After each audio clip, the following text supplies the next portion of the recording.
আসসালামু আলাইকুম, কি অবস্থা সবার? এইটা হলো আইফোন 13, আইফোন 12 প্রো নিয়ে আমি একটা ভিডিও করেছিলাম যে 2026 সালে আইফোন 12 প্রো আসলে আপনাদের জন্য কেমন হবে।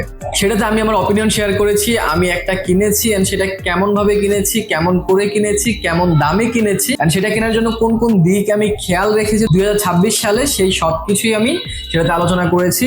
এন্ড আপনারা অনেকেই সেটাতে কমেন্ট করেছেন যে ভাইয়া আইফোন 13 নিয়ে একটা দেন, কারণ আইফোন 13 এরও অনেক ফ্যান আছে, অনেকেই আইফোন 13টা পছন্দ করে। সো আমি আপনাদের জন্য একটা আইফোন 13 কিনেছি এন্ড আইফোন 13টা আমি আসলে কিভাবে কিনেছি, কেমন করে কিনেছি এন্ড এইটা কয় টাকায় কিনেছি এন্ড এই ফোনটা কোন কোন দিকগুলো আপনাদের দেখতে হবে এন্ড কেনার পর কি কি সমস্যা পেয়েছি, কি কি সমস্যা পাইনি, এই সব কিছু নিয়ে আলোচনা করবো আজকের এই ভিডিওতে। তো হ্যালো গাইস, কেমন আছেন সবাই?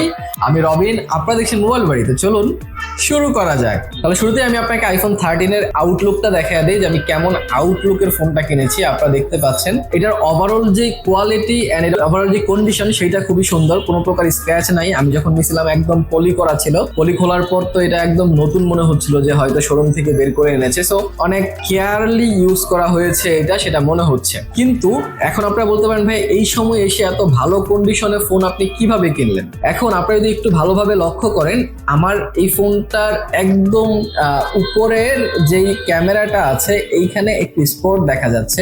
এখন সেটা আসলে কি, সেইটা আমি যেটা বুঝলাম যে এটা একটু আঠা, তার মানে এই ফোনটা খোলা হয়েছে এন্ড এই ফোনটার বডিটা চেঞ্জ করা হয়েছে, এতটুকু আমি বুঝতে পেরেছি। সো এটা একটা রিফারবিশড ফোন। এখন যখন আমি বুঝতে পারলাম যে এই ফোনটা আসলে রিফারবিশড ফোন, এখন এই ফোনটাকে আমি কিনবো কিনা, এখন তার জন্য আপনাদের দেখতে হবে যে ফোনটার ভিতরের যে মাদারবোর্ড আছে এন্ড ভিতরের যে ওভারঅল এক্সপিরিয়েন্স সেইটা কি ভালো কিনা। কারণ শুধু বডি চেঞ্জ আমার সমস্যা না, আমার সমস্যা হচ্ছে ভিতরের বোর্ড থেকে শুরু করে ব্যাটারি এই সব ঠিক আছে কিনা। দেন আপনারা ভিতরে আসবেন, ভিতরে এসে প্রথম কাজ হচ্ছে আপনাদের ব্যাটারিটা চেক দেওয়া, যে ব্যাটারিটা কত পার্সেন্ট দেখায়। আমার এখানে 100% ব্যাটারিটা দেখাচ্ছে, কারণ এই ফোনটার ব্যাটারি চেঞ্জ করা সে আমাকে বলে দিয়েছিল। সো আপনারা যদি ব্যাটারি চেঞ্জ করা কিনেন সেখানে সমস্যা নাই, কারণ আপনারা যদি 80% বা 80% এর নিচে কোনো ফোন কিনেন আপনাদের নিজেদের ব্যাটারি চেঞ্জ করতে হবে। এর চেয়ে ভালো যদি আরেকজন চেঞ্জ করে দেয় সেক্ষেত্রে আমার কোনো সমস্যা কিন্তু নাই। কিন্তু ব্যাটারি কোয়ালিটি আসলে কেমন সেইটা আপনারা কিভাবে চেক করবেন? প্রথমত অনেক ফোনে কিন্তু ব্যাটারি পার্সেন্টেজ অন করা থাকে না। সো আপনারা ব্যাটারিতে যাবেন, ব্যাটারিতে যাওয়ার পর নিচে দেখবেন ব্যাটারি পার্সেন্টেজ লেখা আছে, সেটা যদি অফ করা থাকে সেটা অন করে দিবেন, তাহলে উপরে ব্যাটারি পার্সেন্টেজ উঠে যাবে। এখন আপনারা যদি দেখেন যে ব্যাটারি পার্সেন্টেজ ওঠার পর যে এখানে কত ব্যাটারি আছে, ধরেন এখানে সাপোজ 20% আছে বা 30% আছে, এটা আপনারা মাথায় রাখবেন। এরপর আপনারা যেটা করবেন, আপনারা ক্যামেরা অন করবেন, 5-6 মিনিট ভিডিও করবেন 4K তে। 5-6 মিনিট ভিডিও 4K তে করার পর যদি আপনারা দেখেন যে হ্যাঁ 5-6% এর বেশি ব্যাটারি কমে নাই, তাহলে ব্যাটারি ঠিকঠাক আছে। বাট যদি এর চেয়ে বেশি ড্রপ করে তাহলে ব্যাটারিতে ঝামেলা আছে। আর তার সাথে ফোনটা কতটা গরম হচ্ছে এটা দেখবেন, আর ফোনের কোন অংশটা বেশি গরম হচ্ছে। যদি ফোনের নিচের অংশটা বেশি গরম হয় অথবা ক্যামেরার সাইডের অংশটা বেশি গরম হয়, তাহলে এখানে বোর্ডে কাজ করা থাকার সম্ভাবনা আছে। সো গরম যদি আপনাদের সহনীয় পর্যায়ে হয় তাহলে কোনো সমস্যা নাই। যদি এমন মনে হয় যে অনেক বেশি গরম হয়ে গেছে 5 মিনিট ভিডিওতেই, তাহলে ওই ফোনটা আপনাদের নেওয়া ঠিক হবে না, সেটা আমার মনে হচ্ছে। এরপরে যদি আপনাদের মনে হয় যে এটাতে আপনারা ভালো করে বুঝতে পারেন নাই, তাহলে আপনারা ছবি তুলতে হবে। লাইক আপনারা আবার ক্যামেরা অন করবেন, শাটার বাটন চেপে ধরে রাখবেন, একটানা 600 ব্রাশ ছবি তুলবেন আপনারা, যেখানে একটানা 600 ছবি উঠবে এন্ড সেইখানেও ফোনটা গরম হবে এন্ড সেইখানেও কিন্তু ব্যাটারি কমবে। যদি 4 থেকে 5% এর মধ্যে থাকে ব্যাটারি তাহলে মোটামুটি ভালো ব্যাটারি আছে, কিন্তু এর চেয়ে বেশি যদি কমে তাহলে ব্যাটারিতে ঘাপলা আছে। এইটা আপনাদের বুঝতে হবে। তখন আপনারা বুঝতে পারবেন যে ব্যাটারি আসলে বুস্ট করা নাকি এখানে যে বলতেছে চেঞ্জ করা এটা আসলে চেঞ্জ করা কিনা। দেন এরপরে আপনাদের যেটা কাজ সেটা হচ্ছে ফোনের ভিতরে একটু ঘোরাঘুরি করা, যে ফোনটা আসলে কতটা স্মুথলি কাজ করছে এইসব আপনাদের দেখা। সো iOS তো অনেক স্মুথলি কাজ করবে, এটাই স্বাভাবিক, খারাপ ভাবে কাজ করার কথা না। এন্ড আপনারা দেখবেন যে ভার্সনটা একদম আপ টু ডেট করা আছে কিনা, কারণ এটা যখন নিছি আমি এটার ভার্সনটা আপডেট ছিল না। আমি তার ওইখানে বসে এই ফোনটাকে 26.5 এ আপডেট করছি, এরপরে ওভারঅল সবকিছু দেখে শুনে এরপরে আমি নিয়ে আসছি। সো এইটা আপনারা অবশ্যই খেয়াল রাখবেন। আর আমারটা যদি ওভারঅল অন্যান্য কথা বলে, যেমন ডিসপ্লে, আপনারা তো জানেনই যে আইফোনের ডিসপ্লে কেমন হয়, ডিসপ্লের কোয়ালিটি দুর্দান্ত হয়। আপনারা কন্টেন্ট ওয়াচিং এক্সপিরিয়েন্স দেখতে পারেন, কন্টেন্ট ওয়াচিং এক্সপিরিয়েন্সও দুর্দান্ত ছিল আমার। এছাড়া অ্যাপ ওপেনিং ক্লোজিং এর যে স্মুথ অ্যানিমেশন সেটাও আপনারা সবাই জানেন, আইফোন যারা ইউজ করেন খুবই দুর্দান্ত হয়।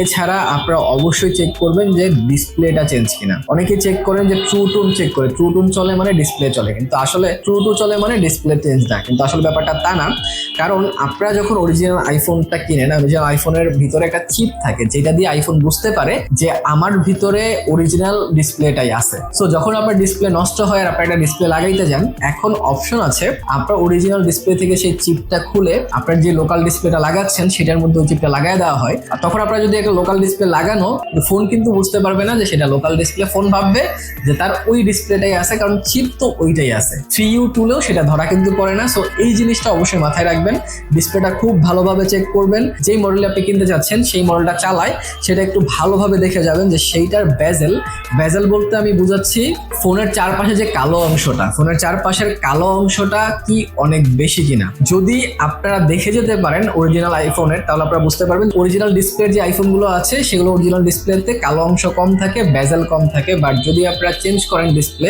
তখন কিন্তু বেজেল অনেক বেড়ে যায়, সেক্ষেত্রে সেটা ডুপ্লিকেট ডিসপ্লে আপনারা ইজিলি বুঝতে পারবেন। দুইটা একসাথে যখন আপনারা দেখবেন তখন আপনারা বুঝতে পারবেন। আমি চেষ্টা করব আইফোন 13 প্রো এর একটা ডেমো দেখাইতে, কারণ আমার কাছে একটা আইফোন 13 প্রো এর অরিজিনাল ডিসপ্লেটা আছে এন্ড একটা ডিসপ্লে চেঞ্জ আছে। আমি দুইটাই দেখাচ্ছি, তাহলে আপনারা ইজিলি বুঝতে পারবেন যে যেটা চেঞ্জ সেটার বেজেল কিন্তু বড়, যেটা চেঞ্জ না সেটার বেজেল কিন্তু অনেক ছোট বা ন্যারো। সো এই জিনিসগুলো অবশ্যই মাথায় রাখবেন। আপনারা অনেকেই অপেক্ষা করছেন, ভাই সবকিছু ঠিক আছে বুঝলাম, আপনার আইফোন 13 আপনি ইউজ করতেছেন, আইফোন 13 আমরাও কিনবো, সবকিছু দেখেই কিনবো, কিন্তু ক্যামেরা কেমন? ক্যামেরা ভালো হইলে কিনবো, নাইলে কিনবো না। কারণ ক্যামেরা আমারটার অরিজিনাল আছে ভাই, আমি ক্যামেরার জন্য এই ফোনটা নিছি। এটার বডি চেঞ্জ আমি জানি, এটার ব্যাটারি চেঞ্জ জানি, কিন্তু ক্যামেরা যেহেতু অরিজিনাল এই জন্যই আমি এটা নিছি। ক্যামেরা আসলে কেমন? প্রথমত আমি আপনাদের বেশ কিছু পোর্ট্রেট মোডে ছবি দেখাচ্ছি ভাই। ভিভিএফ দিয়ে পোর্ট্রেট মোডে ছবি তুললে দুর্দান্ত ছবি এখনো পাবেন।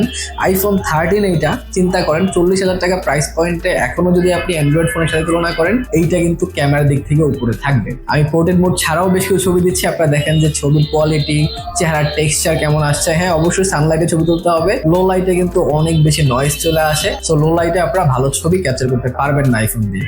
আমি ক্লোজ অবজেক্টে বেশি ছবি তুলেছি, আমি ক্লোজ অবজেক্টের ছবিও দিচ্ছি, আপনি দেখতে পারেন যে ছবির কোয়ালিটি কেমন হয়।